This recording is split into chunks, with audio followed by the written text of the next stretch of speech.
Corona काल में जो भारतीय सरकार है, भारत की सरकार है, कुल मिलाकर के 4 लाख मौतों को मान रही है। जबकि प्रमुख जो समाचार पत्र हैं, मीडिया कर्मी हैं, मानवाधिकार कार्यकर्ता हैं और जो एक्टिविस्ट हैं, उनके द्वारा जो भारत के कोने कोने से, गांव से लेकर के शमशान घाट से लेकर के अस्पताल तक से जो आंकड़े इकट्ठा किए गए हैं, उसमें जन संदेश जो गुजरात का प्रमुख अखबार पत्र है, दैनिक भास्कर हैं, और इस तरह से इन तथ्यों के आधार पर दुनिया के जो अखबार ने या मीडिया कर्मियों ने जो एक बात कही है कि भारत सरकार ने जो कोरोना काल में मौतें हुई हैं उसको छुपाने का काम किया है, और कुल मिलाकर के भारत सरकार जो आंकड़ा दे रही उसके 20 गुना लोग मरे हैं। इसीलिए लगभग ये संख्या जो है, न्यूनतम अगर बताया जाए तो 45 लाख लोगों से कम की बात नहीं आ रही। तो इसलिए पहली बात तो भारत सरकार ये काम कर रही है कि मौतों को छिपा रही है। इसीलिए इस समय का जो सबसे बड़ा तकाजा है और कि हर मौत को भारत सरकार गिने, और इसीलिए हम लोगों ने बात उठाई है कि हर मौत को गिनो और हर गम को बांटो, और ये तरह से लोगों के बीच में जा करके ये बात पता किया गया है। तो ये बात पता हो रही है कि कोरोना काल में जो मृत्यु हुई है, जिसमें जो सर्टिफिकेट जारी हुए हैं, तो कोरोना से मृत्यु का सर्टिफिकेट तो 1000 में या सैकड़ों में 1-2 लोगों को मिला है, जबकि कोरोना काल में प्रत्येक गांव से औसतन कहा जाए तो 20-25 की मृत्यु हुई है। और वो मृत्यु कोरोना काल में, कोई जरूरी नहीं कोरोना से ही मृत्यु हुई, लेकिन कोरोना काल में जो महामारी घोषित हुआ और उसमें जो लॉकडाउन लगा, अब मान लीजिए किसी को हार्ट अटैक हुआ और उसको अस्पताल जाने के लिए एम्बुलेंस नहीं मिला, उसको अस्पताल में गए तो डॉक्टर नहीं मिले, अस्पताल में गए तो ऑक्सीजन नहीं मिला, बेड नहीं मिला, वो अस्पताल तक पहुंच करके भी दवाइयां नहीं मिली। तो ऐसे तमाम लोग मरे जो कोरोना के कारण ही मरे, महामारी के कारण ही मरे, कोई जरूरी नहीं कोरोना से मरे, लेकिन वो मरे तो आपके लॉकडाउन के चलते, आपके बद इंतजामी के चलते। तो एक बात इससे जो तथ्य उभर कर सामने आ रहे हैं कि आपके पास जो भी WHO का मानक है कि प्रति 1000 पर एक डॉक्टर होना चाहिए, आपके पास CHC PHC पर पर्याप्त डॉक्टर नहीं है, पर्याप्त मेडिकल स्टाफ नहीं है, पर्याप्त टेक्नीशियन नहीं है, बेड नहीं है, ऑक्सीजन तो नहीं था। तो ये जो पूरा का पूरा जो आपने बद इंतजामी किया, और जो पहला कोरोना महामारी आया था उससे कोई सबक नहीं लिया, उसका कंटिन्यूशन हुआ, कोई व्यवस्था आपने नहीं किया, इसके चलते इतनी बड़े पैमाने पर मौतें हुई।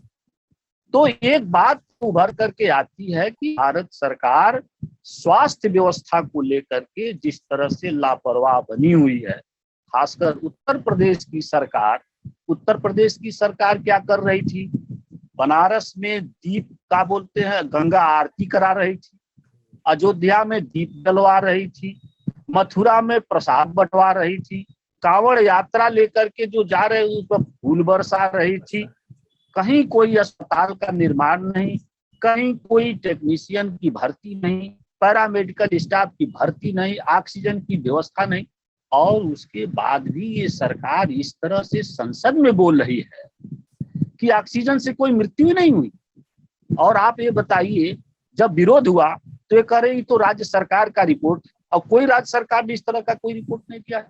तो इसलिए एक बात जो प्रश्न उभर करके आता है कि आप पूरी की पूरी जो स्वास्थ्य व्यवस्था ध्वस्त हो गई है वो पहली बात दुरुस्त करिए। और अब तो ये बात आ रही है कि चिकित्सा जो स्वास्थ्य का अधिकार है जो संविधान में हर नागरिक को प्राप्त है कि हर व्यक्ति को संविधान में यह अधिकार मिला हुआ है कि स्वस्थ रहे, और उसकी चिकित्सा और व्यवस्था सरकार की जिम्मेदारी है, जिसका वायलेशन है, और इसको पूरा करने के लिए आपको फ्री चिकित्सा की व्यवस्था करनी चाहिए।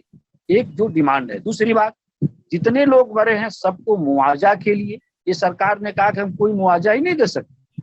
जब चारों तरफा विरोध हुआ तब सुप्रीम कोर्ट ने ये कहा कि आप क्यों नहीं मुआवजा दे सकते हैं, तब इस सरकार ने कहा कि हम मुआवजा दे सकते हैं, तो मुआवजा की बात आई।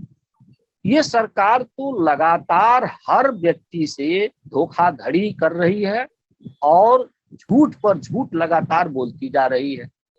शिक्षा का ये हाल है कि समूचे गरीबों के जो बच्चे हैं, पहले लॉकडाउन में भी और आज दूसरे काल में भी, जो भी 14 साल 15 साल के जो बच्चे थे, जो प्राइमरी में पढ़ते थे, सरकारी स्कूल में पढ़ते थे, निजी स्कूल में पढ़ते थे, उनका पूरा का पूरा शिक्षा व्यवस्था चौपट हो गई। वो पढ़ना लिखना भूल गए और घर में रह करके, अब तो डॉक्टरों की रिपोर्ट आ रही है कि वो साइकिट्रिस्ट होते जा रहे हैं, मनोविज्ञानिक मनोविकृति या तमाम तरह की बीमारियों के और अवसाद के शिकार हो रहे हैं। ये पूरा का पूरा जो पीढ़ी है, तो पीढ़ी तो बर्बाद हो गई। और मैं कह रहा हूं कि आप कुंभ स्नान करा सकते हो, रैली करा सकते हो, दुनिया भर की बात करा सकते हो, तो शिक्षा व्यवस्था चौपट किसकी कर रहे हो? ये तो समूचा गरीब समाज का। जो बड़े लड़के हैं, जो बड़े घरों के लोग हैं, जो अमीर लोग हैं, वो तो लैपटॉप और स्मार्टफोन से पढ़ ले रहे हैं। गरीबों के बच्चे कहाँ पढ़ेंगे? तो तब सबको जो है, सभी गरीब बच्चों को स्मार्ट और लैपटॉप दो, स्कूल में लैपटॉप की व्यवस्था कराओ। तो ये सरकार तो शिक्षा व्यवस्था पूरी और उससे जो समूचा, खासकर अगर सामाजिक तौर पर देखा जाए, दलित, ओबीसी और जो माइनॉरिटीज के जो गरीब बच्चे हैं, उनका भविष्य सरकार ने एकदम तरह से अंधकार कर। तो इसलिए आज का जो सवाल है, मौजूद सवाल बनता है कि चिकित्सा और शिक्षा दोनों फ्री करो और हर व्यक्ति के लिए गारंटी करो। तो आज की स्थिति में शिक्षा चिकित्सा फ्री करो और उसके बाद रोजगार की स्थिति ये है कि जो भी सरकारी कंपनियों के अतिरिक्त जो लोग असंगठित क्षेत्र में हैं, सारी कंपनियां, नामी गिरामी कंपनियां, पहला तो काम किया, या तो आधा लोगों को निकाल दिया, या तो 1/3 कर दिया, या बहुत सारी कंपनियां तो अपना पूरा छाट के किनारे कर दी, तो उनका रोजगार चला गया। एक सामान्य आंकड़े के अनुसार लगभग 6 करोड़ लोगों के रोजगार चला गया। जो लोग जो हैं मजदूरी करते थे, वो लोग असंगठित मजदूर के श्रेणी में आते हैं, उनका समूचा का समूचा रोजगार चला गया। अभी आपको एक बात बताएं, मनरेगा में जांच हुई है कैग की, तो अटॉर्नी जनरल आप होते हैं जो ऑडिट का काम करते हैं, भारत सरकार की कैग की ये रिपोर्ट है कि वर्तमान में नरेगा में 1% से भी कम लोगों को रोजगार मिला है, और रोजगार मिला भी तो मजदूरी नहीं मिली। ये मनरेगा की स्थिति है। ये एक बड़े रोजगार की स्कीम की इस सरकार की ये दशा है। 45 साल में बेरोजगारी का दर सबसे बढ़ गया है। तो ऐसे में जो आज का जो प्रमुख डिमांड है कि सबके रोजगार की गारंटी करो, और ये सरकार की दिशा क्या है? सरकार की दिशा ये है कि कैसे रोजगार परक जो भी सरकारी कंपनियां थी, उनको धड़ाधड़ बेच करके खाली कर दिया जाए, उनकी छटनी कर दिया जाए। और ये रोजगार को तो ये लोग सवाल उठा ही नहीं रहे, रोजगार को कोई जरूरी चीज मान ही नहीं रहे। इसीलिए आज की जो राजनीति में सबसे बड़ा प्रश्न है वो चिकित्सा, शिक्षा और रोजगार।